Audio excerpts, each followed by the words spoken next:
স্পষ্টই বর্ণিত রয়েছে, যেখানে হরিনাম সংকীর্তন হবে, ভগবানের নাম গুণগান হবে, সেখানে এইভাবে জবতব হয়ে বসে থাকা চলবে না। শীতের দিনে যেমন সব পশু পাখি সব এরকম বসে থাকে, এভাবে বসে থাকলে চলবে না। আমার শ্রী গুরুদেব একটা দৃষ্টান্ত দিতেন, সবসময় বলতেন, যদি কেউ হরিনাম সংকীর্তনে এসে মুখে হরি না বলে, তখন পরের জন্মে সে বুবা হয়ে জন্মগ্রহণ করবে। হাতে যদি তালি না বাজায়, তখন কি হবে? পরের জন্মে হাত থাকবে না। এটা কি ভালো দেখাবে? হাত না থাকলে কোনো কাজ করতে পারবেন? ভগবান এই হাত কেন দিয়েছেন? এত সুন্দর সুন্দর হাত কেন দিয়েছেন? ওনার সেবা করার জন্য, তালি বাজানোর জন্য, হরিনাম করার জন্য। হ্যাঁ, তো এই জন্য সবাই আমরা হাতে তালি দিয়ে মুখে উচ্চ স্বরে হরিনাম করবো। বলছে, জপিলে সে কৃষ্ণ নাম, জপিলে সে কৃষ্ণ নাম আপনে সে তরে, উচ্চ সংকীর্তনে পর উপকার করে। যদি আপনি হরে কৃষ্ণ মনে মনে জপ করেন, আপনার কৃপা হচ্ছে, কিন্তু যখন উচ্চ স্বরে হরিনাম করবেন, পর উপকার হচ্ছে কিনা? আপনার আমার সাউন্ডটা যত দূর পর্যন্ত যাবে, নামের ধ্বনি যত দূরে যায়, তত দূরের অমঙ্গল সব ছুটিয়া পালায়। হরিনামের ধ্বনি যত দূর অব্দি যাবে, তত দূরের অমঙ্গল সব বাপ বাপ করে পালাবে, ওরে সব বাপ বাপ করে পালাবে। তা আমাদের কি এই সুযোগ মিস করা উচিত হবে? আমরা সেই কিশোরগঞ্জ থেকে এসেছি আপনাদের চরণ ধুলি নেওয়ার জন্য, আপনাদের থেকে আনন্দ নেওয়ার জন্য, দেওয়ার জন্য নয়। কেন? ভক্তদের আনন্দ দেওয়ার ক্ষমতা কি কারো আছে বাবা? কারো নেই। ভগবান একমাত্র আনন্দ দিতে পারেন। ভগবানের একটা নামই হচ্ছে সচ্চিদানন্দ। তাই দেখবেন ভাগবতের প্রথম শ্লোকেই আছে, সেখানে কি? সচ্চিদানন্দ রূপায় বিশ্বৎপত্তি এতবে তাপত্রয় বিনাশায় শ্রীকৃষ্ণায় বয়ং নমঃ। ভগবানের একটা নাম, আর ওনার স্বরূপটা কি? মাধ্যম হয়ে এসেছি, আর আপনাদের থেকে আমরা আনন্দ নিতে এসেছি। এখন আপনারা যদি এরকম শীতের মতো জবতব হয়ে বসে থাকেন, তাহলে হবে? আমরা কি হাতে তালি দিব কিনা? শাস্ত্রে স্পষ্ট বর্ণিত আছে, হাতে তালি দিয়ে হরিনাম করলে কি হয়? হাতে তালি দিয়ে হরিনাম করলে আমাদের হাতের মধ্যে রেখাগুলি দেখা যায় না? বিভিন্ন গ্রহ দোষ, দশা টশা থাকে না, শনির দশা, অমুক তমুক। হ্যাঁ, আমরা ব্রাহ্মণ তো এইসব কিছুটা কিছুটা হালকা হালকা ধারণা ছোটবেলা থেকে পেয়েছি। আর আচার্য ব্রাহ্মণ না, তা আমাদের এই গ্রহের বিষয়টা বেশি প্রভাব বিস্তার করে। তো এই হাতের এই যে দোষগুলি, ফাড়া যাকে বলে, এইগুলি হাতে তালি দিয়ে হরিনাম করলে যখন করে করে বাড়ি লাগবে, ওই হাতের ফাড়া সব ছুটে পালাবে। ওই যে হাতের রেখা বদল হয়, এটা আপনারা জানেন তো? হাতের রেখা কিন্তু ছেলেবেলায় আমাদের যেমন হাতের রেখা ছিল, এখন এরকম আছে, আরো পরে পাল্টাবে। হাতের রেখা পাল্টানো যায়, অনেকে বলে ভাগ্য, বলছে ভাগ্য নিজেও পাল্টানো যায়। কিভাবে পাল্টানো যায়? কর্মের মাধ্যমে। ভগবত গীতায় ভগবান বললেন, কর্মণ্যেবাধিকারস্তে মা ফলেষু কদাচন। এই কর্মের মাধ্যমে আমরা আমাদের সমস্ত যে পূর্বজন্মের অপরাধ, পূর্বজন্মের পাপ, এইগুলি সব ভ্যানিশ করতে পারি। তাই আমাদের কি করতে হবে? যদি আমাদের হারা কাটানোর দরকার পড়ে, যদি গ্রহদোষ কাটানোর দরকার পড়ে, তাহলে মহাপ্রভু কি শিক্ষা দিয়েছেন? বলছে কেউ নাই, কোনো যন্ত্রপাতি কিছু নেই। ঘরে যারা যারা আছো, স্ত্রী পুত্র পরিজন, এরা দরজার সামনে বসে সকাল সন্ধ্যা হরিনাম করো। আমরা কি হাতে তালি দিয়ে হরিনাম করবো? হরিনাম করার পূর্বে আমরা কি করব? হরিনাম করার পূর্বে আমরা দুটো হাত তুলে ভগবানের কাছে আত্মনিবেদন করব। দেখি কার কার হাত আছে। জয় গৌর হরিবল, জয় জয় রাধে, জয় জয় শ্যাম।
ভাগবতীয় আসরে আগত সমাগত,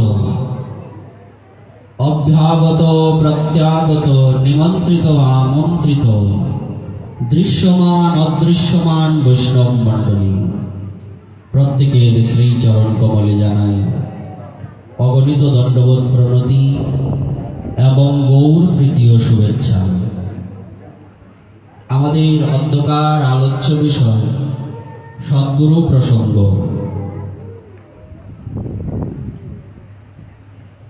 ভগবান শ্রীকৃষ্ণ উনি যখন এই অনন্ত কোটি বিশ্ব ব্রহ্মাণ্ডে অনন্ত কোটি সংসারাবদ্ধ জীবের সৃষ্টি করলেন, আমরা যেখানে পড়ে আছি এই সংসারটাকে বলে সংসার কূপ বা ভবকূপ। এখান থেকে আমরা কখনোই নিজেরা উঠতে পারবো না। এখান থেকে উঠাতে হলে কোনো ব্যক্তির প্রয়োজন হবে। গোবিন্দ চিন্তা করলেন, আমি এই সংসারে এই বদ্ধ জীবেদের পাঠিয়েছি, আবার দূরতিক্রমণীয়া মায়াকেও সৃষ্টি করেছি। মায়া কি? অত্যন্ত দূরতিক্রমণীয়া। দৈবিহি এষা গুণময়ী মম মায়া দুরত্যয়া। আমার এই দৈবী গুণ সম্পন্ন ত্রিগুণাত্মিকা মায়া অত্যন্ত শক্তিশালী, দূরতিক্রমণীয়া। একে অতিক্রম করা প্রায় অসম্ভব, সম্ভব নয় বললেই চলে। এই সংসার আবদ্ধ জীব তো পারবে না, তাই এদের উদ্ধার করার জন্য আমাকেই যেতে হবে। তাই গুরুবন্দনার একটা প্রথম পদেই দেখবেন, সনাতন দাসজির লিপিবদ্ধ গুরুবন্দনাতেই প্রথম পয়ারেই লিপিবদ্ধ আছে। সেখানে প্রথম পয়ারে লেখা আছে, আশ্রয় করিয়া বন্ধ শ্রী গুরু চরণ, যাহা হইতে মিলে ভাই কৃষ্ণ প্রেম ধন। জীবের নিস্তার লাগি নন্দ সুত হরি, ভুবনে প্রকাশ হলেন গুরু রূপ ধরি। মিলেছে?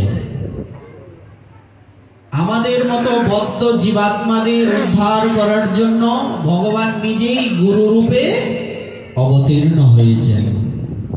জীবেরও নিস্তার লাগি নন্দ সুত হরি, সেই নন্দ সুত হরি শ্রী গোবিন্দ আমাদের নিস্তার করার নিমিত্তে এই পৃথিবীতে গুরু হয়ে অবতীর্ণ হয়েছেন। তাই কখনো গুরুদেবকে সাধারণ মানুষ ভাবলে চলবে না। গুরুকে মনুষ্য জ্ঞান না করো কখনো। গুরু নিন্দা কবু গর্ণে না কর শ্রবণ। গুরুকে কখনো মানুষ ভাবলে চলবে না, অপরাধ হবে। গুরুদেব সাক্ষাৎ ভগবানেরই অংশ, বরং গুরুদেবের মাহাত্ম্য ভগবানের থেকে আরো উপরে। বলছি কিভাবে?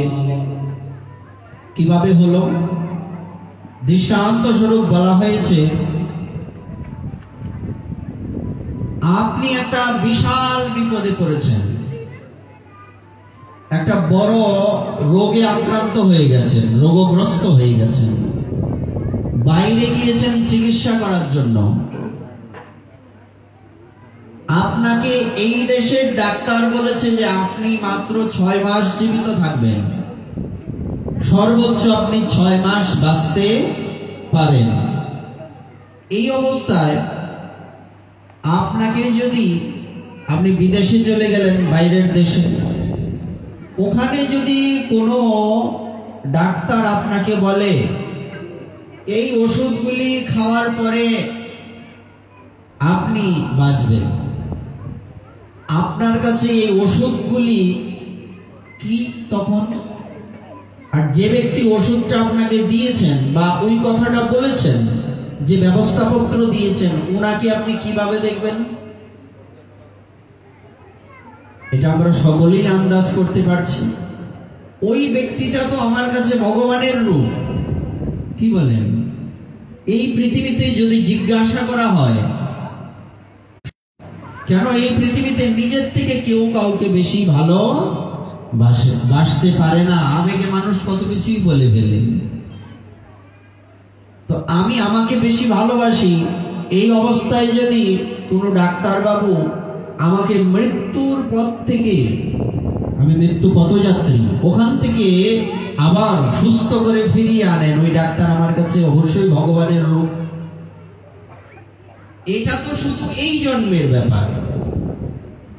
ডাক্তার বাঁচিয়ে এনেছেন মানে আপনি আর মরবেন না এমন তো নয়। 10 বছর হোক, 20 বছর হোক, আপনি তাহলে একবার ভাবুন, এই পৃথিবীতে অস্থায়ী সুস্থতার জন্য একজন ডাক্তারকে যদি আমি প্রায় ভগবানের মতো ভাবতে শুরু করতে পারি, তো যিনি আমার 84 লক্ষ বার আমি পৃথিবীতে আসি, আমরা সবাই এই 84 লক্ষ বার এই পৃথিবীতে আসা যাওয়াটা যিনি আজীবনের জন্য বন্ধ করে দেবেন, আর পৃথিবীতে আসতে হবে না, ওনাকে কোন দৃষ্টিতে দেখা উচিত? উনি তো আমার ভবরোগটা আজীবনের জন্য ভ্যানিশ করে দিচ্ছেন, তো নিশ্চয়ই উনার মহিমা আরো বেশি। তাই বর্ণনা করা হচ্ছে যে ভগবানের থেকে যিনি ভগবানের প্রিয় ভক্ত, গুরুদেব মানে কি? গুরুদেব মানে হচ্ছেন ভগবানের প্রিয় ভক্ত। প্রভুর দাসের অনুদাস কথাটার অর্থ কি? শ্রীকৃষ্ণ চৈতন্য প্রভু ভগবান, ওনার দাস হচ্ছেন গুরুদেব। তো শ্রীকৃষ্ণ চৈতন্য প্রভুর দাস হচ্ছেন গুরুদেব, আর আমি গুরুদেবের দাস, শ্রীকৃষ্ণ চৈতন্য প্রভুর দাসের অনুদাস। কথাটা মিলছে? এটাই তো বোঝা যাচ্ছে এখানে, ব্যাকরণ তো তাই বলছে। তাহলে শ্রীকৃষ্ণ চৈতন্য প্রভুর দাস হচ্ছেন গুরুদেব, আমি হচ্ছি গুরুদেবের দাস। আর এই গুরুদেবই একমাত্র আমাকে শ্রীকৃষ্ণ চৈতন্য মহাপ্রভুর চরণ পর্যন্ত নিয়ে দিতে পারে, আর কারো কোনো ক্ষমতা নেই। পৃথিবীতে যত নামি দামি, কোটিপতি, প্রভাবশালী, শক্তিশালী যত লোকই থাকুক না কেন, কোনো ব্যক্তি কি আমাকে মৃত্যুর ভয় থেকে মুক্ত করতে পারবে? আমাকে অমর করতে পারবে? কে পারবে? আসা যাওয়াটা কে বন্ধ করতে পারবেন? ভগবানের শুদ্ধ ভক্ত। তাই ভগবান নিজ মুখে বলেছেন, আমার থেকে আমার ভক্তের সেবা বড়। চৈতন্য ভাগবতের প্রথমেই লেখা আছে, সর্বপ্রথমেই এই কথা লেখা আছে, মদ ভক্ত পূজায় অভ্যধিকা। আমার থেকে যদি আমার ভক্ত বড় হয়, তাহলে আমার সেবার থেকে কি আমার ভক্তের সেবা বড় না? অবশ্যই বড়। দৃষ্টান্ত দিচ্ছেন, দৃষ্টান্ত দিলে সহজ হবে। দৃষ্টান্তটা হচ্ছে, এক ভক্ত ভগবানের অর্চন করছেন। সকালবেলা আমরা ভগবানের অর্চন করি পুষ্প, তুলসী ইত্যাদি দিয়ে, পাদ্যর্ঘ্য, আচমন ইত্যাদি অর্চন করছেন। এমন সময় বাইরে জয়নিতাই বলে একজন সাধু এসেছেন। সাধু কোনো বাড়িতে গেলে হরে কৃষ্ণ বলে, জয় রাধে বলে, বা জয় গৌর, জয় নিতাই ইত্যাদি বলে থাকে। ইনি তো বুঝতেই পেরেছেন যে যেহেতু জয় নিতাই বলেছেন, উনি নিত্যানন্দ প্রভুর ভক্ত, মানে পরম বৈষ্ণব। উনি তখন বাইরে পর্দা দেওয়া থাকে না, যখন অর্চন করা হয়, বাইরে বেরোলেন, দেখলেন পরম বৈষ্ণব, বহু ভাগ্য। আচ্ছা, বৈষ্ণবে বৈষ্ণবে দেখা হলে কি করতে হয়? এটা আমরা অনেকেই জানি না, আমাদের জানা উচিত। বৈষ্ণবে বৈষ্ণবে দেখা হলে 4 মেলে 64 খেলে 20 রহে করজুর। 4 মেলে কি? বৈষ্ণব আর বৈষ্ণবে দেখা হয়েছে, 64 খেলে। যখন সাধুর সাথে সাধুর দেখা হয়, তখন দাঁতগুলি বের হয় না হাসলে? সাধুকে দেখলে হাসতে হবে। সাধুকে দেখার পর যদি কেউ না হাসে, মুখটা একদম গম্ভীর করে রাখে, তা বৈষ্ণব অপরাধ হয়। 6 প্রকার বৈষ্ণব অপরাধ আছে, তার মধ্যে এটা একটা। হর্ষ প্রকাশ করতে হবে, হর্ষ প্রকাশ করনা চাইয়ে। দৃষ্টান্ত দিচ্ছেন এটা। একদিন আমার পরমারাধ্য শ্রী গুরুদেব অষ্টোত্তর শত বৃন্দাবনস্থ 84 ক্রোশ ব্রজমণ্ডলের মহান্ত, যিনি কুম্ভ মেলার মহামণ্ডলেশ্বর ছিলেন, শ্রী শ্রী মুরারিদাস বাবাজি মহারাজজিও, এমন সময় ছোট্ট একটা বালক তাদের দিকে হাসছে। বিনোদ বাবা বলছেন, হিন্দিতে বলছেন, বিনোদ বাবা বলছেন, লালা, সাধুদের দেখে হাসতে নেই।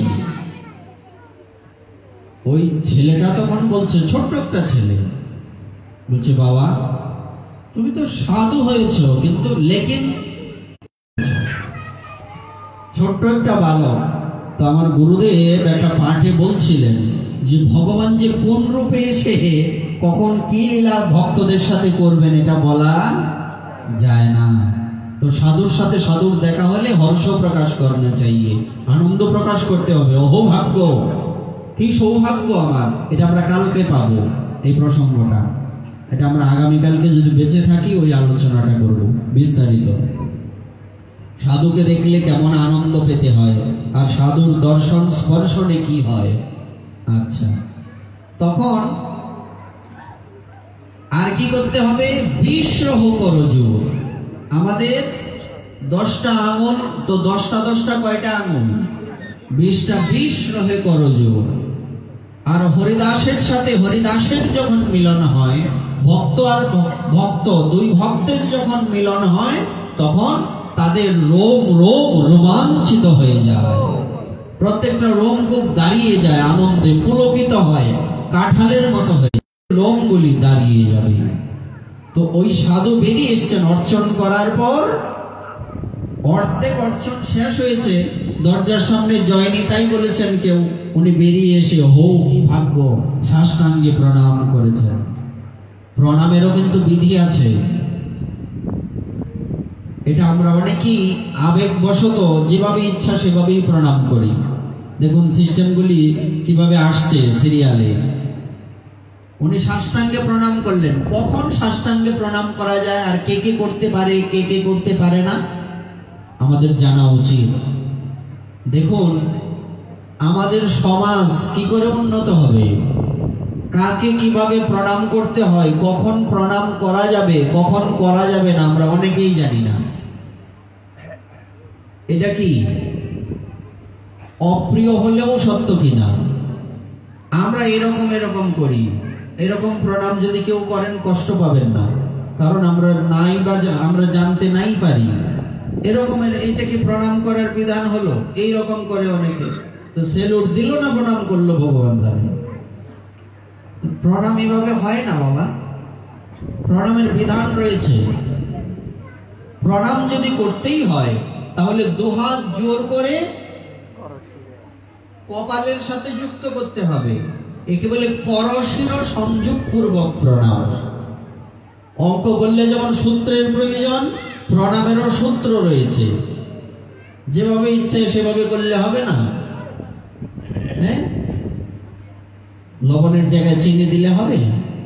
চিনির জায়গায় যদি লবণ দিয়ে দেই, সূত্র মিলবে কি? মিলবে না। তো প্রণামও এরকম। তো কি করতে হবে? যদি প্রণাম করতে হয় তাহলে 2 হাত জোর করে করশির সংযোগ পূর্বক প্রণাম কপালে ঠেকাতে হবে, তাহলে প্রণাম হবে। বলছে আমার 2টো হাত বন্ধ, আমি মন্দিরের সামনে দিয়ে যাচ্ছি, কিংবা আমার বয়োজ্যেষ্ঠ বা কোনো সাধুর সাথে আমার দেখা হয়ে গেছে, তখন আমি কি করব? এমন একটা পরিস্থিতি, ব্যাগগুলি রাখতেও পারছি না, তখন কি করব? কিংবা এক হাতে ব্যাগ আছে, ওটা রাখার ব্যবস্থা নাই, আরেক হাত খালি আছে, তো আমি এক হাতে করলাম। বলছে দরকার নাই, শুধু মাথাটা নোয়ালেই হলো না। এক হাতে প্রণাম করলে প্রণাম তো নিষ্ফল হবেই, ভগবান রুষ্ট হবেন। তাই কি করতে হবে? আচ্ছা, তামার পাত্রে যদি লেবু চিনি দিয়ে শরবত বানানো হয় কেমন স্বাদ লাগবে না? বিক্রিয়াটা কেমন হবে মা? করেছো কোনোদিন? আমি একদিন এই বিপদে পড়েছি। তো একদিন আমি শরবত বানিয়েছি তামার একটা ঘটিতে। তামার তোর বিক্রিয়া জানা নেই, তখন ভগবানকে নিবেদনও করেছি, যেই মুখে দিয়েছি আমার মুখটা একদম কি ঝনঝনিয়ে উঠেছে, আর মনে হলো যে আমি বিষ খাচ্ছি। আমি দেখি সারাটা দিন আমি এক ভোগ খেয়েছি, সারা দিন আমার এই অশান্তি ভোগ করতে হয়েছে। কোন পাত্রের সাথে কোনটা মিশালে কি হবে, বিক্রিয়া কেমন হবে, রসায়ন আমাদের জানা উচিত, নাহলে হবে না। না, এইগুলি হচ্ছে আমাদের দৈনন্দিন রসায়ন। কোন পাত্রে কি রাখা যাবে, যেমন তামার পাত্রে যদি দুধ রাখা হয় সে দুধ অপবিত্র হয়ে যাবে। কাঁসার পাত্রে যদি নারিকেলের জল রাখা হয় ওটা মদের সমান হয়ে যাবে। এই বিক্রিয়াগুলি আমাদের জানতে হবে। তারপর কোন পাত্র কিভাবে শুদ্ধ হয় এর বর্ণনা রয়েছে। যেমন আপনি তামা, কাঁসার পাত্র, এইগুলি শুদ্ধ করার সিস্টেম কি? সবচেয়ে শুদ্ধ, কোনোদিন অশুদ্ধ হয় না, এটা হচ্ছে পাথরের পাত্র। পাথর, আগের দিনের পাথর আছে না মা তোমাদের ঘরে? অনেকের ঘরেই আছে। ওই পাথর হচ্ছে সবচেয়ে শুদ্ধ, কোনোদিন অশুদ্ধ হয় না। দেখবেন এই পাথরের পাত্রের মধ্যে যদি গুরুদেবের চরণ ধৌত করেন, ওইটা আবার ধুয়ে ভগবানকে ভোগ লাগাতে পারবেন, এটা অশুদ্ধ হয় না, কারণ এটা পাথরের বৈশিষ্ট্য। আচ্ছা, এইগুলি আমাদের জানতে হবে। তেমনি প্রণাম কি করে করতে হয় এগুলিও জানা উচিত। তো আমাদের মন্দিরে একদিন কি হলো, এক লোক এইরকম প্রণাম করছে। এরকম যখন প্রণাম করছে, তো আমি ভাবলাম ওনার মনে হয় বুড়ো আঙ্গুলটা হাতের ওই একটা আঙ্গুল এরকম রাখা না, বিড়ি আর ম্যাচ রাখা। প্রণাম করবা মাগার বিড়ি ম্যাচ ছাড়তাম না, ভাঙবে তবু মস্কাবে না। তো এই যে একটা পরিস্থিতি, এটাকে আমরা ভগবানের সাথে ইয়ার কি করছি নাকি? তাই কখনো এক হস্তে প্রণাম করা যাবে না। এইবার ভগবানকে যদি প্রণাম করতে হয় বাম দিক থেকে প্রণাম করতে হবে।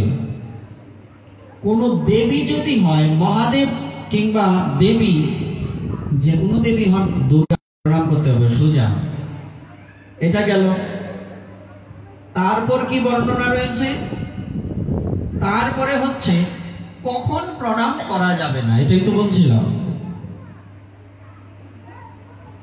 এই সিস্টেমটা আমাদের জানা হয়ে গেল। এটা আমরা যারা জানি না আমরা আজকে শিখে নিই। কখন প্রণাম করা মানা নিষেধ। ভগবানের মন্দিরে গিয়েছেন, যদি দেখেন মন্দিরের পর্দা লাগানো, প্রণাম করা যাবে না। ভগবান শয়নে আছেন, একজন শয়নে আছেন, তখন ওনাকে প্রণাম করা যায় না। একমাত্র মৃত ব্যক্তিকে শয়ন অবস্থায় প্রণাম করে লোক।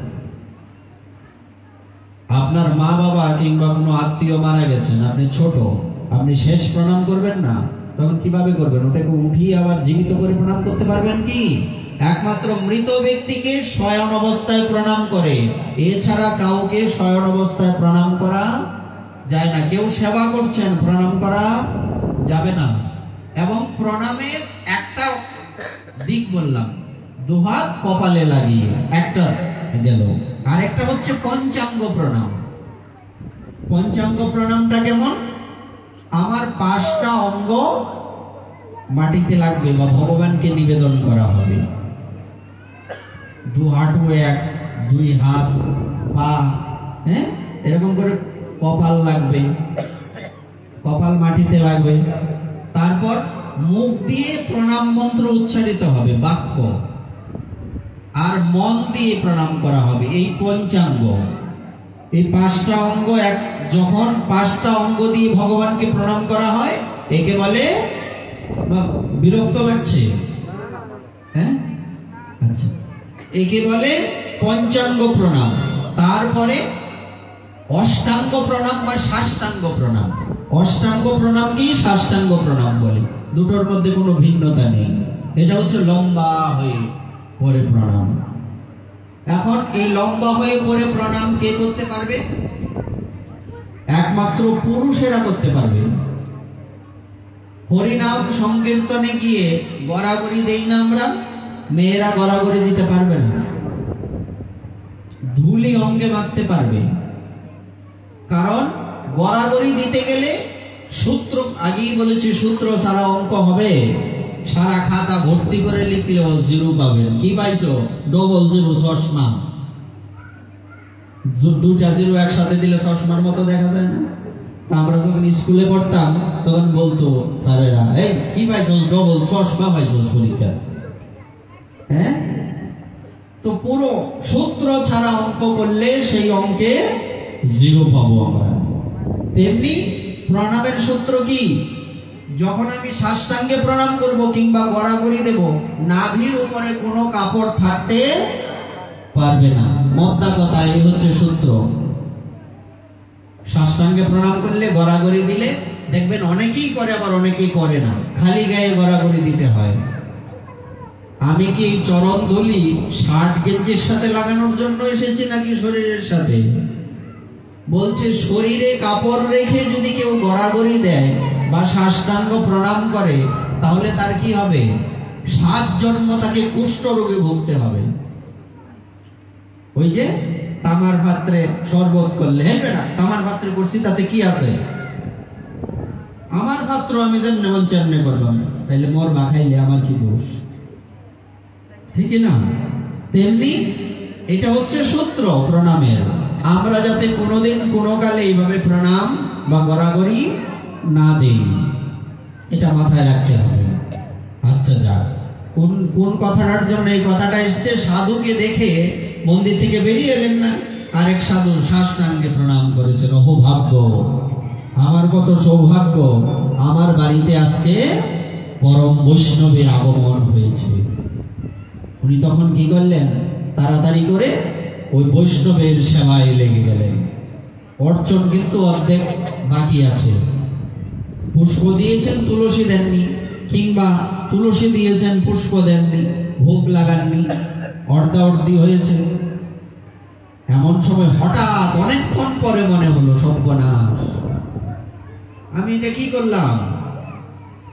আমি ভগবানের অর্চন বাদ দিয়ে এইবার এই অনেকক্ষণ ধরে চলে এসেছি। সাধুকে বলছেন, বাবা আপনি কৃপা করে বসুন, আমি অর্ধেক অর্চন করে চলে এসেছিলাম, একটু ভগবানকে গিয়ে দেখি। মন্দিরের দরজাটাই ভেতর থেকে লাগানো, খিল লাগানো। একই ব্যাপার, মন্দিরের দরজা ভেতর থেকে কে লাগালো? আমি ছাড়া তো কেউ নাই। উনি তখন বলছেন, প্রভু বুঝতে পারলেন, ভক্ত না, ভক্ত তো বুদ্ধিমান, যে জনা কৃষ্ণ ভজে সে বড় চতুর, বাকি সব ফতুর। হ্যাঁ, বুদ্ধি না থাকলে হরিভজন করবে কেউ? বহু নাম জন্ম নামন্তে।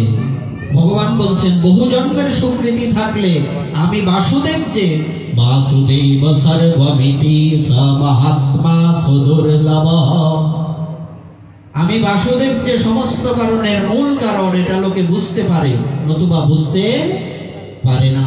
কৃষ্ণস্তু ভগবান স্বয়ং, এ সকলে বুঝতে পারবে না। আচ্ছা, তখন বলছে, প্রভু দরজাটা লাগিয়ে ফেলেছেন, আমি জানি আমার অপরাধ হয়েছে, খুলুন।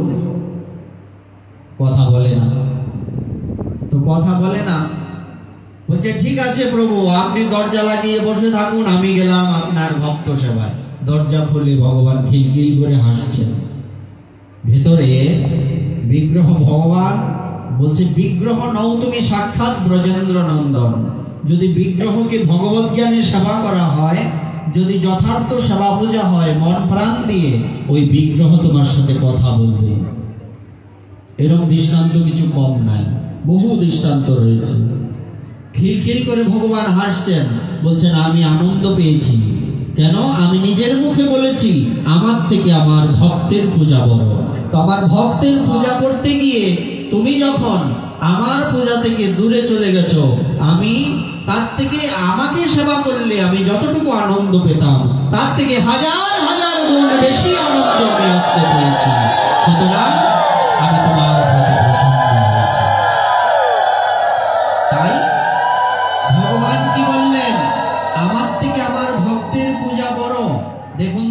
এই কথাটা বোঝাতে গিয়ে কত কিছু বলতে হলো। গুরুদেব কেন ভগবানের থেকে বড়, এটাই তো উদ্দেশ্য ছিল। এই কতগুলি কথা বলতে হয়েছে। এগুলি বলতে গেলে মাথা খেলাতে হয়।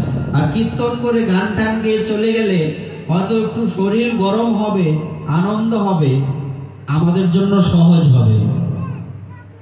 কি বলেন? কীর্তন করে 2-4-5টা কীর্তন করলে এমনি 10 মিনিট করে যদি একটা কীর্তন হয়, আরামসে পাঠের সময় চলে যায়, বেশি কথা বলতে হয় না। কথা বললে ব্রেন খেলাতে হবে, এগুলি এমনিতেই চলে আসবে না। যখন আপনি পাঠে বসবেন তখন আপনার সামনে, চোখের সামনে অন্তরের একটা চোখ রয়েছে, ওই চোখের সামনে অনেক গ্রন্থ খুলে যেতে হবে, তাহলে না আপনি কথা বলতে পারবেন। ব্রেনটা খেলাতে হবে, এটা দর্শন, এ সামান্য বিষয় নয়, এ মুখস্থ বিদ্যা নয় যে যেমনি ইচ্ছা বলে গেলাম। এই সিরিয়ালে অটোমেটিক আসবে দর্শন, ভগবান যেমন বলাবেন। তাহলে আমরা এই সিদ্ধান্তে উপনীত হয়েছি, আর আমরা প্রায় অনেকেই বুঝতে পেরেছি কেন ভগবানের থেকে ভগবানের ভক্তের সেবা বড় হয়েছে। বুঝতে পেরেছি না কেন গুরুদেব বড় হয়েছেন? আবার লাইনটা বলি তাহলে সহজ হয়ে যাবে। জীবের নিস্তার লাগি নন্দ সুত হরি, জীবের নিস্তার লাগি নন্দ সুত হরি,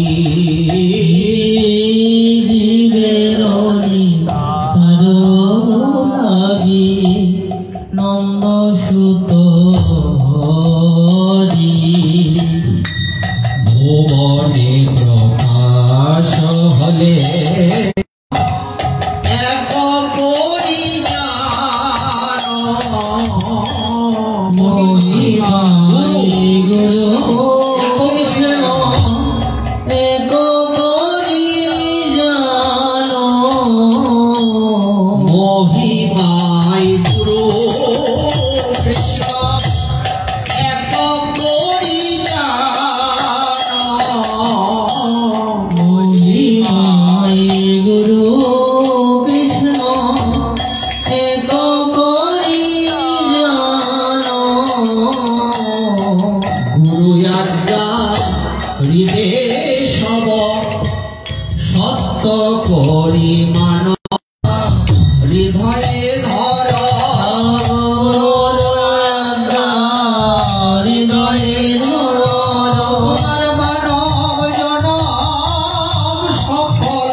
কৃষ্ণ দুই একই জানো।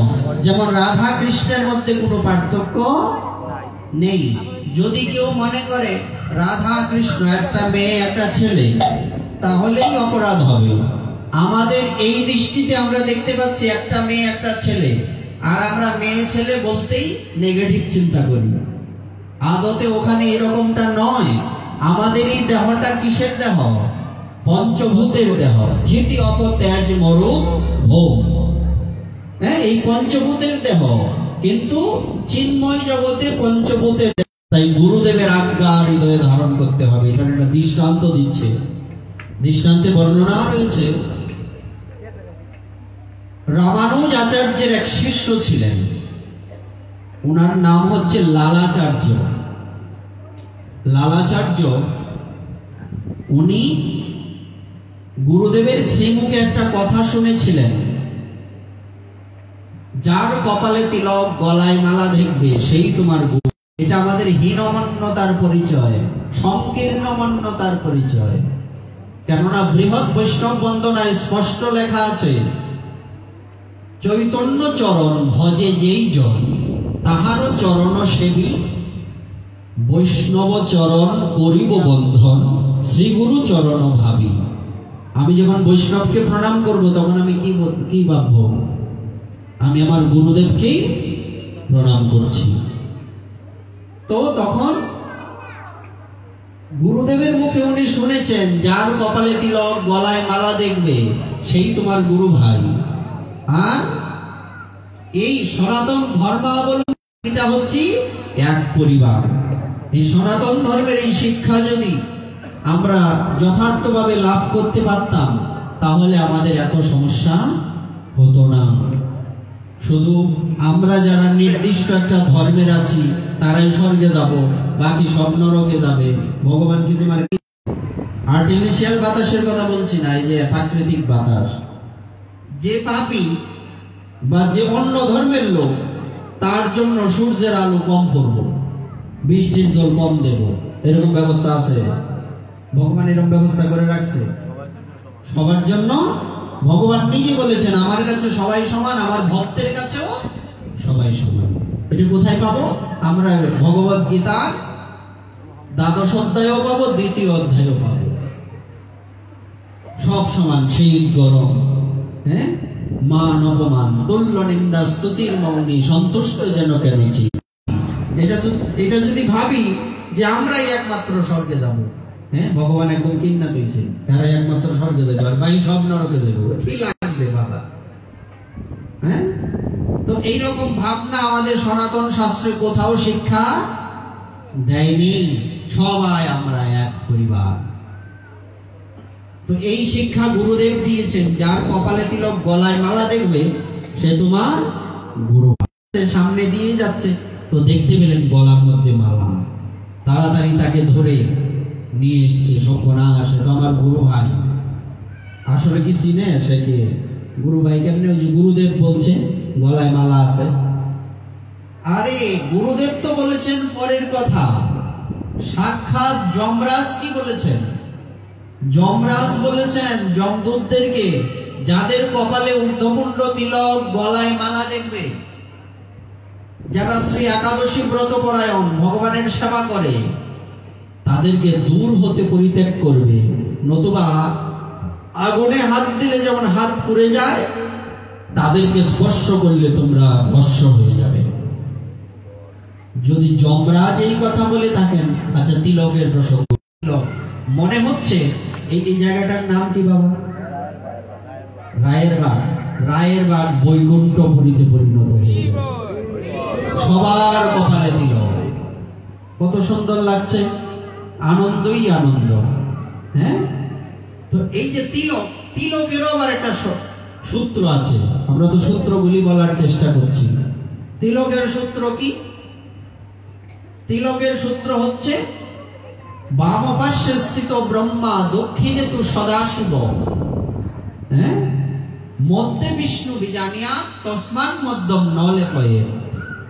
অর্থাৎ নাসিকায়স্ত্রয়ভাগশ্চ, আমাদের চুলের অগ্রভাগ থেকে যেই পর্যন্ত কপাল, চুলের অগ্রভাগ থেকে নাক পর্যন্ত এই জায়গা তিলক করতে হয়।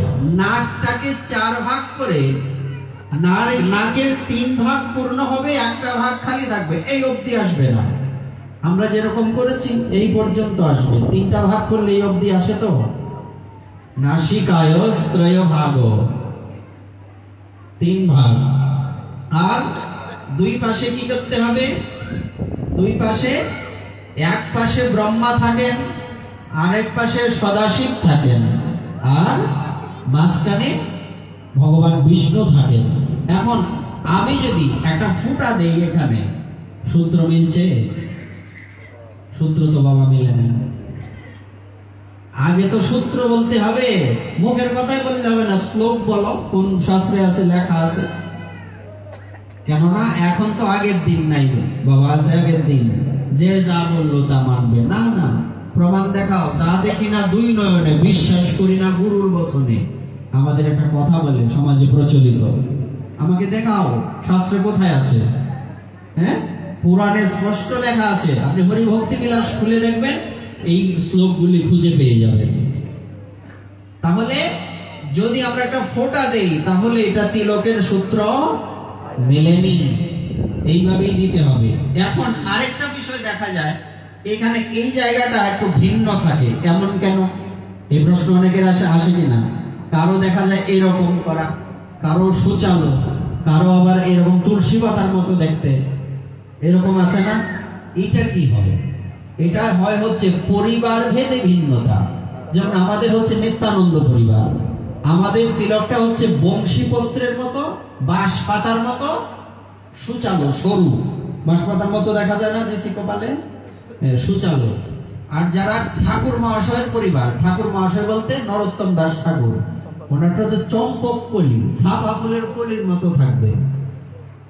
হ্যাঁ, এরকম গদাধর পরিবার আছে, নূপুর তিলক, নূপুরের সিস্টেম, দেখবেন এরকম করা। এই জায়গাটা এটা হচ্ছে পরিবার ভেদে ভিন্নতা, কিন্তু মূল সূত্র এক, এই জায়গাটা এক। এখন পরিবার ভেদে ভিন্নতা কেন, একটা ছোট্ট দৃষ্টান্ত দিই। যেমন প্রত্যেকের বংশের গোত্রের একটা নির্দিষ্ট চিহ্ন থাকে না? যেমন যারা আগের যারা সূর্য বংশী, তারা তাদের কপালের তিলকটা সূর্যের আকৃতি থাকতো, আগের পূর্ব যুগের কথা বলছি। এরকম বিভিন্ন সিরিয়ালে দেখবেন, ভগবানের সিরিয়ালে দেখায় না, কপালের মধ্যে দেখবেন সূর্যের মতো আকৃতি তিলকটা দেওয়া। হ্যাঁ, এরকম পরিবারের আলাদা আলাদা কিছু নিয়ম অনুযায়ী ভিন্নতা থাকে, কিন্তু মূল সূত্র এক। এইভাবে আমাদের তিলক করতে হবে, তাহলে যথার্থ তিলক হবে। আরেকটা সমস্যায় পড়ি আমরা, কালো তিলক আর সাদা তিলক করি কিনা? বলছি না, কালো তিলক হচ্ছে বড় আর সাদা তিলক হচ্ছে ছোট, এরকম বলে অনেকে। কারণ যারা কথাগুলি বলে এরা তো কোনোদিন শাস্ত্রের স জানে না, পড়ে নাই তো কোনোদিন। আমরা এই যে তিলকটা দিয়েছি, এই তিলকটা হচ্ছে রাধাকুণ্ড, বৃন্দাবনের একটা জায়গা হচ্ছে রাধাকুণ্ড। রাধাকুণ্ডের তলার যে মাটি, যাকে মাটি বলে না, রজ বলে, রাধাকুণ্ডের রজ এই তিলক। আর যেটা আপনাদের কপালে দেখা যাচ্ছে, এটা হচ্ছে দ্বারকার গোপী তালাবের রজ। এখন বলুন, যদি বলা হয় বৃন্দাবনের কৃষ্ণ বড় না দ্বারকার কৃষ্ণ বড়, এটা কি মূর্খামি হবে না? বলেন, মানে সমাজে বোঝানোর জন্য বলছি, কালা তিলক বড় বলে কালা তিলক, হ্যাঁ, আর সাদা তিলকটা ছোট, এটা একটু নর্মাল মানা। তাহলে এই প্রশ্নের উত্তর আমরা বুঝে গেলাম যে দ্বারকার কৃষ্ণ বড় না বৃন্দাবনের কৃষ্ণ বড়, এটা মূর্খামি হবে। তেমনি যদি কেউ বলে রাধাকুণ্ডের রস বড় নাকি দ্বারকার রস বড়, ওইটাও মূর্খামি হবে।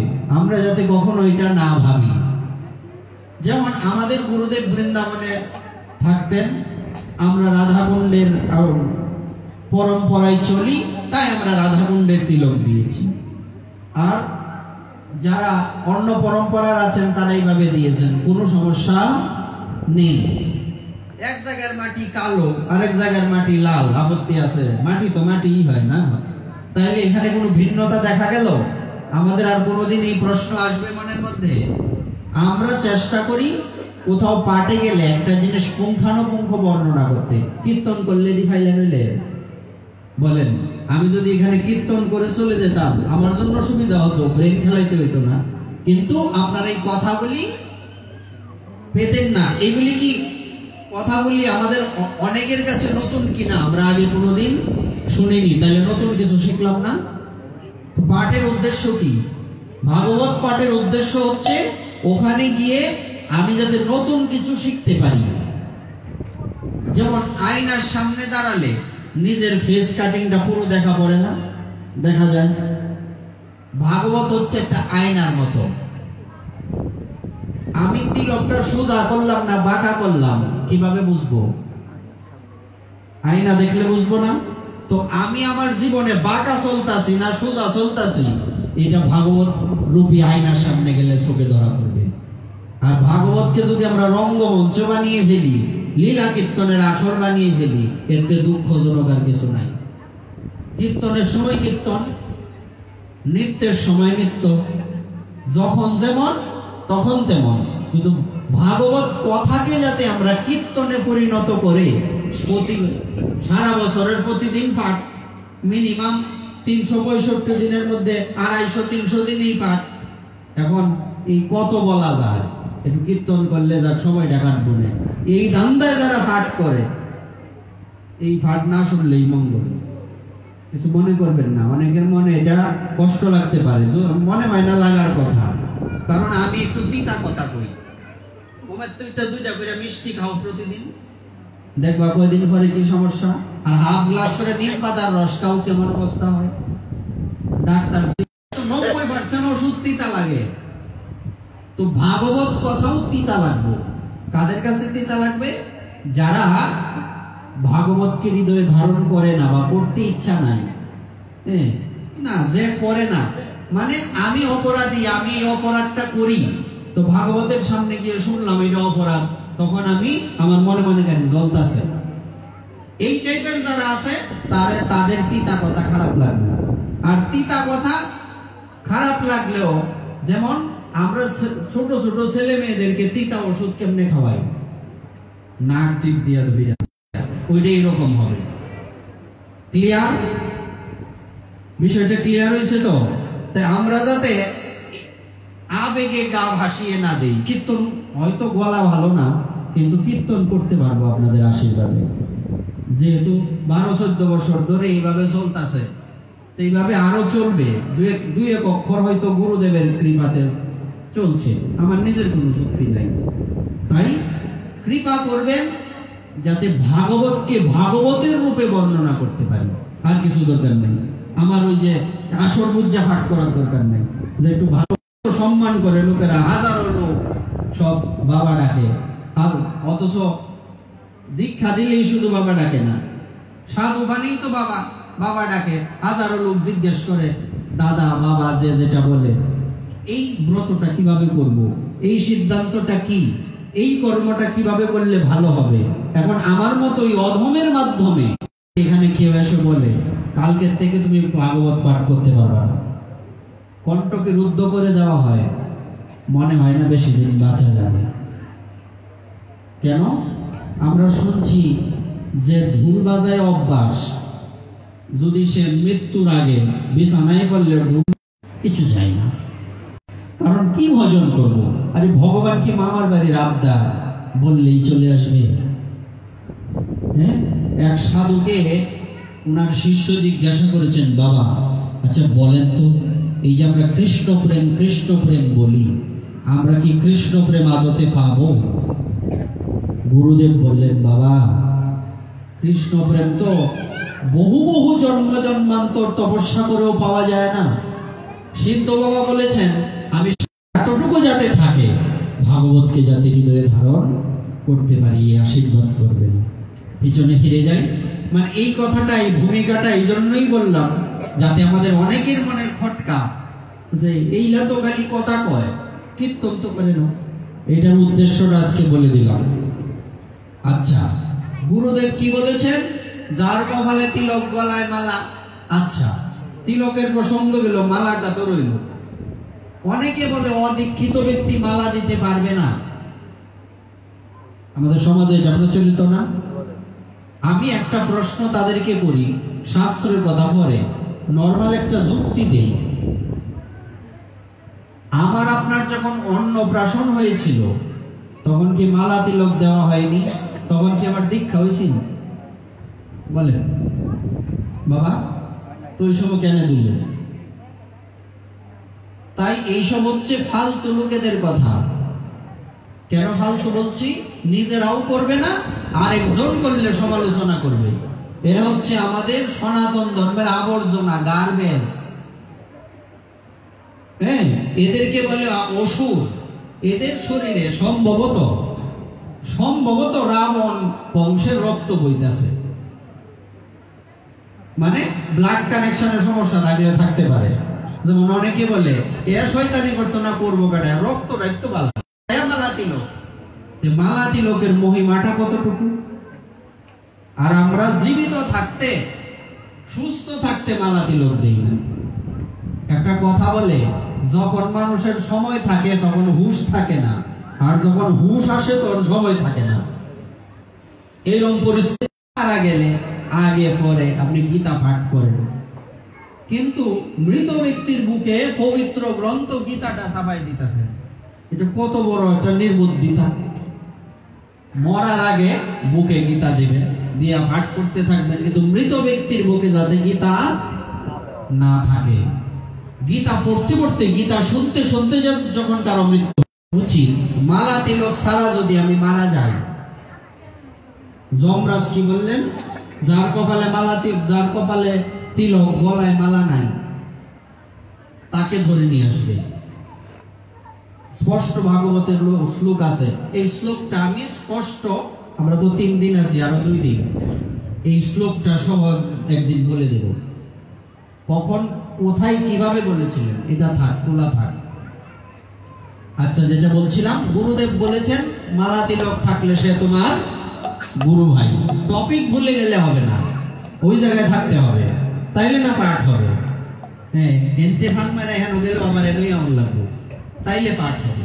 কারণ ওটা বুঝাইতে গেলে তো অনেক কিছু টেনে আনতে হয়। RORCS টানতে হয় না? হ্যাঁ, RORCS ছাড়া তুমি যে তোমার এই জায়গা আমি কিনবো না। প্রমাণ কি?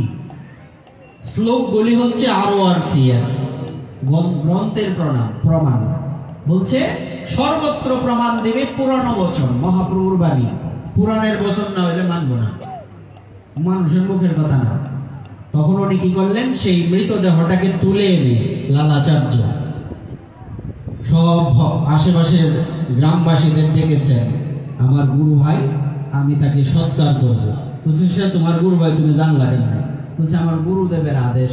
তোমার গুরুদেবের আদেশ তুমি গিয়া করতে, তাও আমরাই তার নাই, কিছু করার আছে বাবা, মা কিছু করার আছে। এই কথা বললে অনেকে বলে 10 জনের লোকে মরলেও বালা, এই কথা যে বলে সে 1 নম্বরের মূর্খ। আরে ভাই, 10 জনে কি শাস্ত্র জানে? আমি মরলে, যুধিষ্ঠির মহারাজকে জিজ্ঞেস করা হলো, যুধিষ্ঠির তুমি কি শিক্ষিতকে নিয়ে নরকে যাবে না মূর্খকে নিয়ে স্বর্গে যাবে? বলছে, আমি শিক্ষিতকে নিয়ে নরকে যাব, মূর্খকে নিয়ে স্বর্গেও যাব। বইটার অর্থটা কি দাঁড়ালো? তাই আমাদের এই বিষয়গুলি ভালো করে ফলো করতে হবে। 10 জন সবাই শাস্ত্র জানে না, যে শাস্ত্র জানে আমি তার কথায় মরবো। আমি বললে আমার গুরুদেবের জন্য মরবো, আমি বললে সাধুদের জন্য মরবো, সাধারণ মানুষের জন্য আমি কেন মরতে যাব? যে নিজে আমাকে নিজের স্বার্থের জন্য ব্যবহার করবে। তখন উনি ভাবলেন, যাক, কেউ আমার সাথে নাই, তাতে কি আছে, আমার গুরুদেবের বাক্য তো এটা। আবার এখানে আরেকটা কথা বলে রাখি, গুরুদেবের বাক্য হলেই মানা যাবে না। কারণ অনেক গুরুদেব আছে সুবিধাবাদী গুরুদেব, নিজের স্বার্থের জন্য একটা শাস্ত্র বানাই লাগবে, সে কিন্তু গুরুদেব হওয়ার যোগ্যতা রাখে না। এটাও কিন্তু মাথায় রাখতে হবে। গুরুদেবের আদেশ মানে গুরুদেবের আদেশ আর আমার জান শেষ। হ্যাঁ, এই সব কথা তো হবে না, শাস্ত্রের সাথে মিল থাকতে হবে। তখন উনি কি করলেন, একলা ওই সৎকার করলেন। সৎকার তো করলেন এই, এবার চিন্তা করলেন, বলছে আমি শ্রাদ্ধ করব। গ্রামবাসীরা বলছে, এবার কি অ্যাক্সেস হয়ে গেল না? এটা কি অতিরিক্ত হইতেছে না? বলছে, আমার তো কিছু করার নাই, আমার তো গুরুদেবের আদেশ, আমি তার শ্রাদ্ধ করব। কারণ এই ব্যক্তিটার শ্রাদ্ধ হবে না কি হবে, তার মুক্তির জন্য কিছু করা কি আমার কর্তব্য না? এটাই সনাতন ধর্মের শিক্ষা। তুমি গিয়া করো, তোমার ইচ্ছা, আমরা এই শ্রাদ্ধের মধ্যে যাইতাম না। তো ব্যবস্থা হলো শ্রাদ্ধে প্রসাদের ব্যবস্থা, কিন্তু কেউ এলো না, এত প্রসাদের রন্ধন হয়েছে। তখন লালাচার্য উনি তাড়াতাড়ি করে গুরুদেবের কাছে গিয়ে বললেন, গুরুদেব, এত রান্নার কি উপায় হবে? গ্রামবাসী কেউ প্রসাদ পেতে এলো না। रामानुजाचार्य बोलें लाला चिंता मत करो, सब कुछ ठीक हो जाएगा, तुम्हें कोनो चिंता करो ना, तुम्हें तुम्हार बाड़ी फिरे जाओ, जा हबार হয়ে যাবে। आश्चर्येर विषय হচ্ছে উনি চলে গেলেন, গিয়ে দেখলেন কোথার থেকে কোন এরিয়ার লোকেরা, কোন লোকের দিব্য লোকের বাসিন্দারা এসে নিজেরাই পরিবেশন করছেন, নিজেরাই প্রসাদ পাচ্ছেন। যার বিয়ার এই খবর নেই, যে এত আয়োজন করলো, উনি আশ্চর্য হয়ে গেলেন, গুরুদেবের কত কৃপা। আমার বাড়ি আপনাকে নিমন্ত্রণ করে নিয়ে আসছি, আপনি কি পরিবেশন করতে যাবেন? বলেন, আমি বললে আপনি যদি আমার কাছের জন হন, দাদা একটু পরিবেশন করেন। হ্যাঁ, কিন্তু তারাই পরিবেশন করতে লাগলো, এত সুন্দর, তারা সব বসে বসে পাতার মধ্যে, তখন তো পাতার ব্যবস্থা ছিল, বৃন্দাবনে এখনো পাতায় সেবা দেয়, শাল পাতা। তো যারা গিয়েছেন তারা জানেন, তখন সবাই প্রসাদ পেলেন। এই ঘটনা পুরো গ্রামে ছড়িয়ে পড়ল যে কোথার থেকে জানি এত ভক্তরা চলে আসছে। সবাই এলেন বটে, এসে কাউকে দেখলেন না, একটা প্রসাদের কণা পর্যন্ত নাই। ওনারা তখন লুটিয়ে কাঁদতে লাগলেন, আমরা প্রসাদের মহিমা বুঝতে পারলাম না, আমরা প্রসাদের মহিমা বুঝতে পারলাম না, একটা কণা প্রসাদও তাদের জন্য থাকেনি। প্রসাদের অমর্যাদা করেছেন তারা, তারা একটা সৎ কাজে বাধা দিয়েছেন। তো এই জন্য ভগবান তাদেরকে প্রসাদ থেকে বঞ্চিত করলেন। প্রসাদ মানে কি? প্রসাদ মানে কি? অন্ন, মিষ্টি, ফল, এইসব। প্রসাদ শব্দের অর্থ কৃপা। ভগবানকে যখন কোনো দ্রব্য নিবেদন করা হয়, যেমন আমরা যদি একটা সায়েন্টিফিক ব্যাখ্যা দেই তাহলে সহজে বুঝতে পারবো। বিষয়টা হচ্ছে তুলসী মিশ্রিত, তুলসী মঞ্জরি আছে না ভোগারতির পদে, এটা দেওয়ার কারণ কি? এই তুলসী পত্র বা তুলসী মঞ্জরি এবং এটা মিশ্রিত জল যদি কোনো জায়গায় পতিত হয়, ওখানকার অনেক যে ভাইরাস ব্যাকটেরিয়া আছে এইগুলি নষ্ট হয়। আপনি কিছু অসুস্থ আছেন, তুলসী পত্র ভগবানের চরণে এই দ্রব্যে পড়ার সাথে সাথে এর উপরের যত কিছু প্রাকৃত দোষ ছিল, যে ভাইরাস ব্যাকটেরিয়া ছিল, এগুলি সব চলে গেছে। দেখুন, সায়েন্টিফিক ব্যাখ্যা আর শাস্ত্রীয় ব্যাখ্যা হচ্ছে বিনা তুলসী প্রভু এক নাহি মানি। 56 ভোগ 36 ব্যঞ্জন, আপনি 56 ভোগ তৈরি করলেন, 36 প্রকার ব্যঞ্জন তৈরি করলেন, তুলসী পত্র দিলেন না, গোবিন্দ এটা গ্রহণ করবেন না। আর সায়েন্টিফিক হচ্ছে এর ওই ভাইরাস ব্যাকটেরিয়া যদি কিছু থাকে সেটা থেকে যাবে। বলবার তাৎপর্য হচ্ছে, আর এই প্রসাদ যখন সাধুগণ পেলেন তখন সেটা মহাপ্রসাদ হয়ে গেল। আগে হয় প্রসাদ, যেমন পুরীতে মহাপ্রসাদের বিশেষত্ব কোথায়? নবদ্বীপে হচ্ছে গঙ্গার মহিমা, বৃন্দাবনে হচ্ছে ধুলির মহিমা, আর পুরীতে হচ্ছে মহাপ্রসাদের মহিমা। এই তিন জায়গার তিনটা প্রধান, তিনটাই পুরীতেও আছে, নবদ্বীপেও আছে, বৃন্দাবনেও আছে, কিন্তু এক এক জায়গার এক এক বিশেষত্ব। যেমন যারা ভাগবত কথা বলেন, কেউ গৌর কথার স্পেশালিস্ট, কেউ ভাগবত কথার স্পেশালিস্ট, কেউ যুক্তির স্পেশালিস্ট, আলাদা আলাদা না, এইরকম ভিন্নতা আছে, কিন্তু সব এক জায়গার এক একটা বিশেষত্ব। যখন সর্বপ্রথম রান্না করা দ্রব্য জগন্নাথের সামনে যায়, এই প্রসাদ বিমলা মন্দিরে যায়। যখন জগন্নাথ সেই দ্রব্যগুলি, অন্নগুলি গ্রহণ করেন, সেটা হয় প্রসাদ। আর বিমলা মার মন্দিরে যখন যায় সেটা হয় মহাপ্রসাদ। আর এটা যখন আনন্দ বাজারে যায়, ভক্তরা আস্বাদন করেন, তখন মহাপ্রসাদে পরিণত হয়ে যায়। এই জন্য দেখবেন যেখানে হরিনাম সংকীর্তন হয়, তো ওখানে একটা জায়গা থাকে যেখানে প্রসাদ দেওয়া হয়, ওকে আনন্দ বাজার বলে। ওই শব্দটা কোথা থেকে এসছে? পুরীর থেকে এসছে। পুরীর যেখানে প্রসাদ দেওয়া হয় ওটা আনন্দ বাজার। ওই নাম অনুসারে প্রসাদের জায়গাটাকে বলে আনন্দ বাজার, আর যেখানে হরিনাম যজ্ঞ হয় ওইটাকে বলে বৃন্দাবন। কেন? এখানে ধুলির মহিমা। দেখেছেন মিলছে কিনা? এখানে আমরা বৃন্দাবনও পেলাম, পুরীও পেলাম। নবদ্বীপ মানে কি? যেখানে হরিনাম যজ্ঞ হচ্ছে সেটাই তো নবদ্বীপ। আর যেখানে সাধুদের চরণ ধুলি পড়ছে সেটাই তো বৃন্দাবন। তাহলে বৃন্দাবন, নবদ্বীপ, পুরী এই তিনের মিলন স্থল হচ্ছে এই ভাগবত কথামৃত।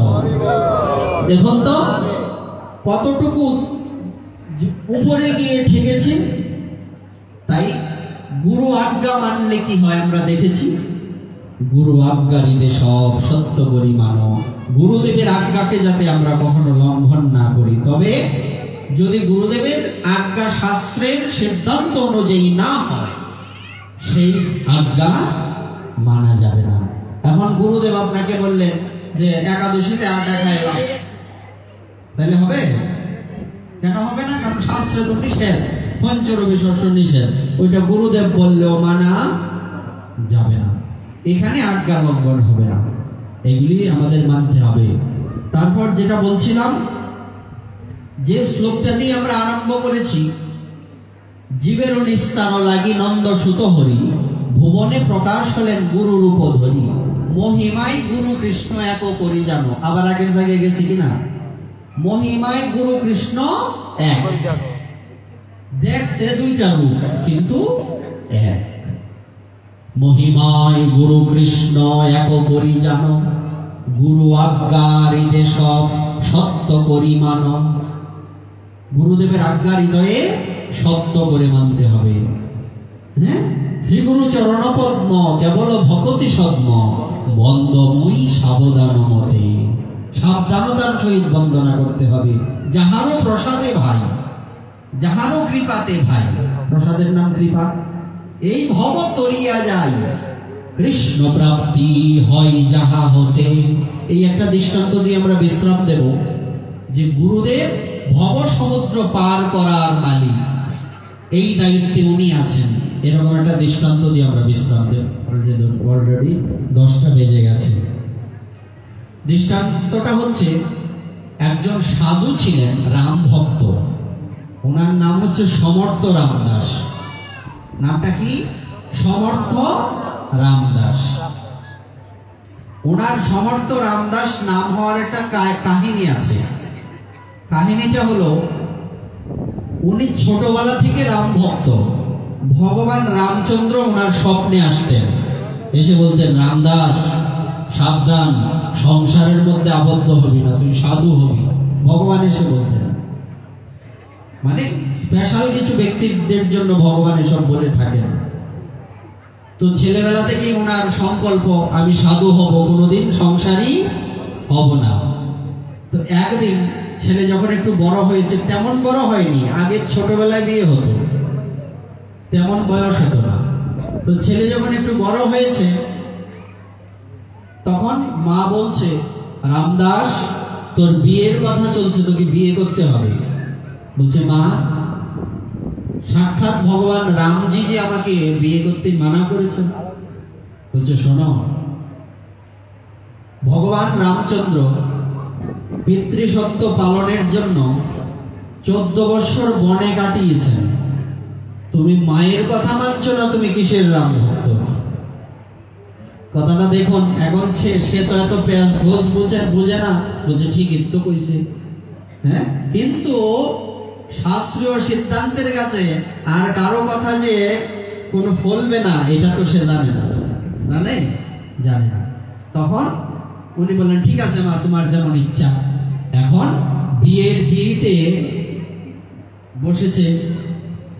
তো পিড়ির উপরে দুজনেই বসা, শুভ দৃষ্টি হয় না, একটা কাপড় দেওয়া থাকে সামনে, পরে সরানো হয়।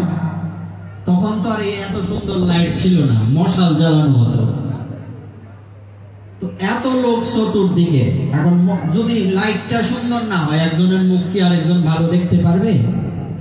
সুন্দর আলো থাকতে হবে না, ফোকাসটা ভালো হতে হবে। তখন একটা একটা বড় মশাল জ্বালানো হলো।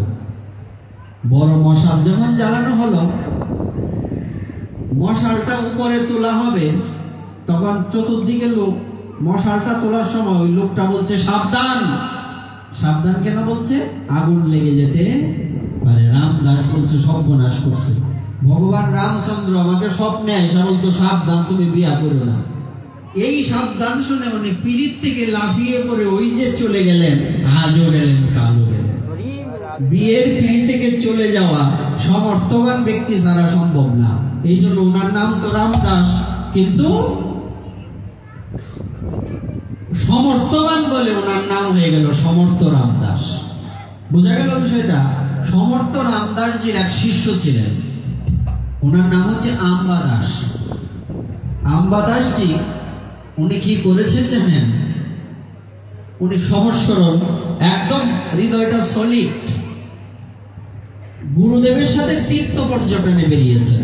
এখন তো সুন্দর যাতায়াত ব্যবস্থা, বাবা আগে ছিল যাতায়াত ব্যবস্থা খুবই খারাপ ছিল, পাহাড়ে জঙ্গলে হাঁটতে হতো। এখন তো বৃন্দাবনেও জঙ্গল নাই। বৃন্দাবন এখন শহর হয়ে গেছে, তখন তো জঙ্গল ছিল। যখন রঘুনাথ দাস গোস্বামীপাদ রাধাকুণ্ডে ছিলেন, তখন বাঘ এসে রাধাকুণ্ডে জল খাইত। তাহলে চিন্তা করেন, এখন তো কিছুই নাই, একটা গাছ খুঁজে পাওয়া যায় না। যা তো তখন যাতায়াত ব্যবস্থা ভালো না, সাথে জল রাখতে হতো। তো এইভাবে যেতে যেতে এক পাহাড়ের উপরে যখন ওনারা উঠলেন, আশেপাশে জঙ্গল পাহাড়, তখন গুরুদেব বললেন জল তো শেষ, এখন তো জল আনতে হবে, যাও তোমরা জলের খোঁজ করো। কিন্তু দেখা গেল কোথাও জল পাওয়া যাচ্ছে না। খুঁজতে খুঁজতে দেখা গেল একটা কুয়া রয়েছে, কিন্তু কুয়া জঙ্গলের ভিতরের কুয়া, পাতা টাতা পরে ডালপালা পরে জলটার অবস্থা বেগতিক, এই জল খাওয়ার উপযুক্ত না। ওনারা তখন চিন্তা করতে লাগলেন, এই জল তো খাওয়া যাবে না, এই জল খাইলে আরো জলবাহিত বা পানিবাহিত রোগ হবে। এত দূরের রাস্তা, রাস্তায় যদি অসুস্থ হয়ে যায় তাহলে সম্ভব চলা? হেঁটে হাঁটা রাস্তা তো, গাড়ি নাই তো। তখন গুরুদেব বললেন ঠিক আছে, একটা কাজ করো, আমরা এখানে এসে বিপদে পড়ছি, অনেকেই বিপদে পড়ব, আমরা একটা কাজ করি, কুয়ার জলটাকে একটু পরিষ্কার করে দিয়ে যাই। তো পরিষ্কার কি করে করা যাবে? আশেপাশে যে বৃক্ষের ডাল গুলি আছে ওইটা কাটটা সাফ করো, পরিষ্কার করো, করলে কি হবে? সূর্যের আলোটা পড়বে ভিতরে, জলটা পরিষ্কার, বৃষ্টি টিষ্টি আসবে। সাধু তো পর উপকারী। তা আমরা যেরকম, যেমন যে ভালো ব্যক্তি সে চিন্তা করবে যে প্রভু আমি যে সমস্যায় পড়েছি এই সমস্যা যাতে আর কেউ না পড়ে। যেমন যার হাত পা ভেঙে গেছে, জোড়া লাগাইতে কত কষ্ট, তাকে যদি বলা হয় তোমার কেমন কষ্ট হয়েছে, বলছে দুশ্মনেরও যাতে এমন না হয়, বলে কিনা ভাই?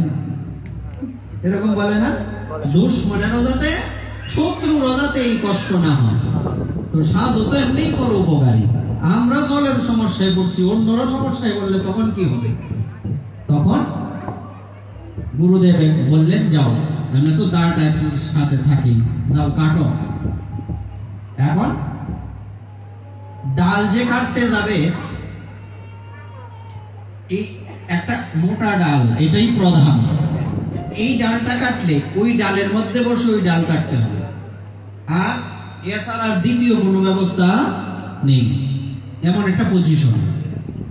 এবং যে ডালটা কাটবে সে ডাল শুদ্ধ কুয়াত করবে, এতে কোনো বিন্দু পরিমাণ সন্দেহ নেই। এখন তো ময়দান ফাঁকা, সবাই তো মুখে মুখে গুরু ভক্তি, ময়দান কিন্তু এখন ফাঁকা। এমন সময় আম্বাদাস বলছেন গুরুদেব আমাকে আজ্ঞা করুন। বলছে তুমি কি এই ডাল কাটতে পারবে? বলছে আপনার কৃপা হলে পারবো, যাও উঠো। সে উঠেছে, কয়েক কোপ দেওয়ার পর গুরুদেব বলছে মূর্খানন্দ নাও নাও নাও। গুরুদেব নামতে বলছে, বলছে না, আরে মূর্খ, তুই যে ডালে বসেছিস ওই ডালই কাটছিস, আর ওই ডাল শুদ্ধা তুই করবি কুয়ার ভেতরে, পরে তোর মৃত্যু হবে। তখন বলছে, গুরুদেব, আপনার মতো ভব সমুদ্র পার করনেওয়ালা গুরুদেব থাকতে আপনি কি? গুরুদেব হচ্ছে ভব সমুদ্র পার করতে পারেন। ভব সমুদ্র যিনি পার করতে পারেন, তার কাছে এই কুয়ার জল কিছু? এই কুয়ার জল মুঝে क्या बिगाड़ सकता है? আমাকে এই কুয়ার জল কিছুই করতে পারবে না। তখন সমর্থ রামদাসজি বলছে না, যেমন গুরু তেমন শিষ্য। গুরু যদি হয় মেহেরবান, শিষ্য হয় পেহেলবান। হ্যাঁ, উনি তখন বলছেন, যদি जब तेरी ऐसा विश्वास होता है काट दो, कुछ नहीं होता।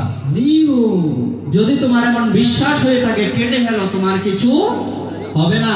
সে উঠে যখন কাটতে আরম্ভ করেছে, কেটেছে, অর্ধাঅর্ধি কেটেছে, ডালের ভারে তার ভারে পড়েছে জলের মধ্যে, গুরুদেব বলে পড়েছে। মুখে কিন্তু আর নাম না, জয় গুরুদেব বলে পড়েছে। চোখ খুলে দেখছে সাক্ষাৎ রামজি খুলে বসে আছে কুয়ার ভেতরে, জলের ভেতরে। ওখান থেকে ভগবান রামচন্দ্র ওনাকে তুলে এনেছেন। গুরুদেব তখন বলছেন, আব্বা দাস, তুমি আমার পরীক্ষায় উত্তীর্ণ হয়েছ, তুমি আমার পরীক্ষায় উত্তীর্ণ হয়েছ। যাও, জগতের কল্যাণের জন্য তুমি তোমার জীবন বাজি রেখেছ। আজকের থেকে তোমার নাম কল্যাণ দাস। আরে তোমাকে আজকের থেকে কথা দিলাম, জীবনে তোমার আর কোনোদিন পিছনে ফিরে তাকাতে হবে না। তোমার ভব সমুদ্র পার করার জন্য আমি লাইন রইলাম, আমি তোমাকে উদ্ধার করব। এই ভব সমুদ্র কে পার করবেন, কে করে দিতে পারবেন? গুরু ভিন্ন কেউ পারবেন না। গুরু বিনা ভব নদী তরই না কই, সো ভব বিরিঞ্চি শঙ্কর সম হই। গুরুর ব্রহ্মা গুরু বিষ্ণু গুরুদেব মহেশ্বর, গুরু সাক্ষাৎ পরম ব্রহ্ম, তস্मै শ্রী গুরবে নমঃ। তাই শিষ্য সদা সর্বদা গুরুদেবের আনুগত্যে থাকবে, শিষ্যের গুরুদেবের কথায় বিশ্বাস থাকবে, আর কারো কথায় তার বিশ্বাস থাকবে না। গুরুদেবের চরণেই সে শরণ নেবে। চলুন আমরা সকলে মিলে গুরুদেবের চরণে শরণ নিই, তবেই আমাদের জীবন সুন্দর হবে, সার্থক হবে, আর সাফল্য মণ্ডিত হবে।